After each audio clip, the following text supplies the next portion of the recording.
Bonjour à tous, c'est BDV Météo. Aujourd'hui on se retrouve pour un tout nouveau point tropical. Aujourd'hui concernant la tempête tropicale Milton qui va se transformer en ouragan Milton, actuellement à l'ouest du golfe du Mexique, et qui devrait toucher la péninsule de la Floride en catégorie 3 minimum. Alors voici les prévisions des prochains jours. Le phénomène qui était assez restreint, qui allait même un petit peu vers l'ouest, a changé de direction et donc va aller désormais vers l'est, l'est-nord-est, et prendra normalement tous les cas, dans toutes les prévisions, la direction de la Floride. Cela dit, il y a beaucoup d'incertitudes concernant son impact sur la Floride. Regardez déjà ici les trackers qui sont à peu près tous en accord sur un passage entre la région de Tampa et la région plus au sud de Fort Myers, du côté de la côte ouest de la Floride. Mais d'autres ensembles, comme là c'est l'ensemble européen CEP, vous voyez que ça reste encore très éparse. Cet ouragan est très difficilement prévisible, pas forcément en termes d'intensité parce qu'on est à peu près en accord sur une catégorie 3 minimum, mais surtout au niveau de sa direction. Soit il prendra, vous voyez ici la direction du nord. Dans ce cas c'est les mêmes zones qui ont été touchées par l'ouragan Hélène il y a déjà de ça à peu près une semaine, je crois, une semaine et demie, et la majorité des prévisions qui voient quand même un passage d'ici plus au sud, du côté de la région de Tampa, entre la région de Tampa et la région de Fort Myers. Donc vous voyez que les prévisions sont assez instables, mais c'est surtout ça que je voulais vous montrer, la catégorie de cet ouragan. Donc normalement minimum en catégorie 3, hein, il y a même s'il y a pas mal de scénarios qui voient tempête tropicale catégorie 1 ou catégorie 2, vous voyez que c'est des scénarios qui sont soit paumés, soit voilà, c'est pas des scénarios que je retiens simplement les scénarios qui sont dans la tranche du haut, catégorie 3, voire 4, peut-être 5. Vous voyez qu'il y a quand même deux scénarios qui vont en catégorie 5, déjà assez costauds, et notamment appuyé par les conditions de renforcement de ce phénomène, donc avec ici des probabilités très élevées de renforcement rapide intensification. Vous voyez que sur 36 heures, il y a 36% de chance globalement que le phénomène gagne 45 nœuds, et donc 45 nœuds c'est déjà la catégorie...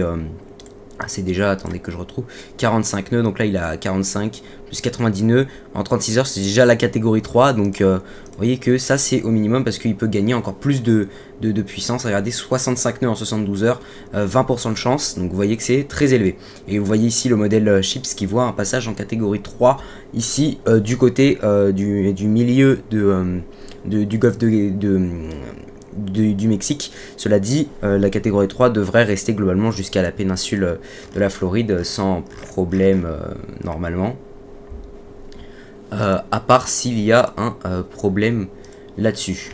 Du coup je suis un peu parti. Vous voyez que là, vous voyez, les prévisions sont vraiment instables, hein. Pour le coup, c'est assez grave là-dessus. Au niveau de la température de l'eau, vous voyez, on est entre plus de 30 degrés. Ici, plus de 30, 31, presque 32 degrés, 31 degrés et demi. Ensuite, la température de l'eau devrait diminuer en arrivant vers la Floride.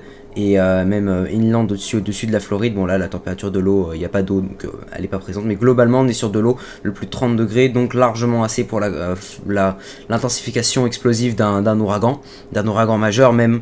Et donc ici, heat content, donc l'énergie, vous voyez globalement il y a à peu près 50 kJ par centimètre, donc c'est beaucoup, c'est largement suffisant.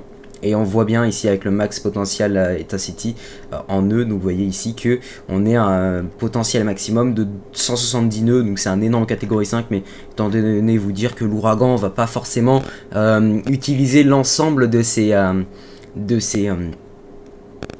ingrédients et du carburant pour se renforcer, donc il sera en accord avec les prévisions, donc un peu plus de 100 nœuds, donc catégorie 3 minimum.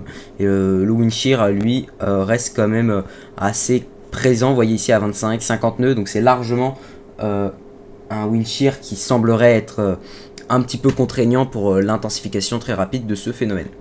En tout cas voilà, c'est un phénomène à ne pas prendre à la légère, et vous voyez qu'il devrait toucher la Floride à peu près en même temps que les restes de l'ouragan Kirk en France, donc c'est un programme très dense qui se met en place encore dans les prochains jours sur la chaîne YouTube. Donc n'oubliez pas de vous abonner pour avoir la suite des prochaines vidéos. C'était BDV Météo, à plus.